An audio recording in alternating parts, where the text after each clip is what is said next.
दिल्ली की विधानसभा में 7 भाजपा विधायकों को किया अनिश्चितकाल के लिए विधानसभा से बाहर। आज तक उत्तर प्रदेश न्यूज चैनल के साथ संवाददाता रविंद्र शर्मा। दिल्ली में भारतीय जनता पार्टी के विधायकों ने अरविंद केजरीवाल की पोल खोलने पर सदन में हुआ हंगामा काफी देर तक चला। उसके बाद सदन के अध्यक्ष ने भारतीय जनता पार्टी के 7 विधायकों को मार्शल पार कर दिया और उन पर अनिश्चितकाल के लिए सदन में आने से प्रतिबंध लगा दिया। सदन में हंगामा तब हुआ जब अरविंद केजरीवाल अपने द्वारा किए गए कार्य की गिनती करा रहे थे। तभी भारतीय जनता पार्टी के विधायकों ने उस पर आपत्ति दिखाते हुए कहा कि यह कार्य दिल्ली सरकार ने नहीं केंद्र सरकार ने किया है। जैसे केंद्र सरकार ने परिवहन विभाग को बसें दी है, दिल्ली की जनता को राशन केंद्र सरकार के द्वारा मिल रहा है। ITO अंडरपास का कार्य दिल्ली सरकार ने नहीं करके केंद्र सरकार के द्वारा अंडरपास का कार्य संपूर्ण हुआ है। इसी बात को लेकर सदन में हंगामा हो गया और सदन के अध्यक्ष ने भारतीय जनता पार्टी के 7 विधायकों को मार्शल पार कर दिया।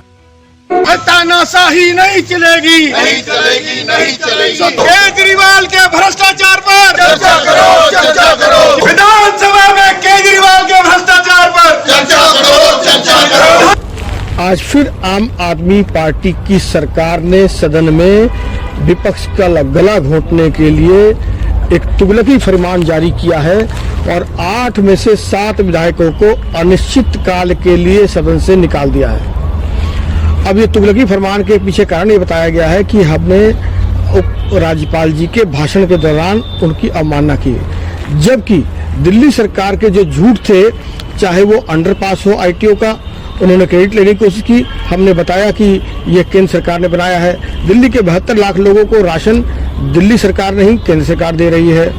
दिल्ली की अन्य परिवहन व्यवस्थाएं जितनी भी हैं, 1500-1600 बसें केंद्र सरकार ने दी है।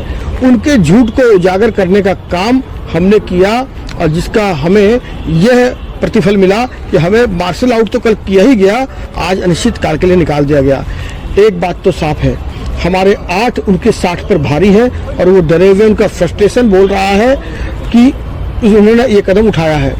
और कई बार सदन में सत्ता पक्ष ने LG साहब को गालियां दी हैं, प्रधानमंत्री जी को, गृह मंत्री जी को गालियां दी हैं। क्या LG साहब का अपमान तब नहीं था जब मुख्यमंत्री केजरीवाल ये कह रहे थे, कौन LG, कहां से आया ये LG, कौन है ये LG, इसी सदन में कह रहे थे? क्या तब LG साहब का अपमान अरविंद केजरीवाल नहीं? सदन में तख्तियां दिखाई है, वेल में आकर भी LG के खिलाफ उन्होंने तख्तियां लिखी है और बोली है और गालियां दी हैं, फ्लैक्स लटकाया है पूरे सदन के अंदर। क्या किया स्पीकर साहब आपने? एक भी विधायक को सत्ता पक्ष के आपने दंडित करने का काम नहीं किया। और आज सत्ता पक्ष की आवाज को दबाने के लिए जो जनहित की आवाज है, जो दिल्ली वालों की आवाज है, आपने अनिश्चित काल के लिए मार्शल आउट कर दिया। तो ये आप लोगों का फ्रस्ट्रेशन दिखा रहा है, किस प्रकार आप लोग डरे हुए हैं, किस प्रकार आप झूठ परोसते हैं और सच का सामना करने के लिए तैयार नहीं है। आज भी जब दिलीप पांडे जी ने और संजीव झा जी ने बात रखी तो हमने खड़ा होकर आपसे कहा था कि हम भी इस पर अपनी बात रखना चाहते हैं, उसके बाद आप वर्डिक्ट दीजिए।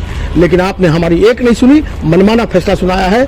हम जनता के दरबार में भी जाएंगे, कोर्ट में भी जाएंगे और सदन में भी आवाज उठाएंगे। लगातार दिल्ली की जनता की आवाज उठाते रहेंगे।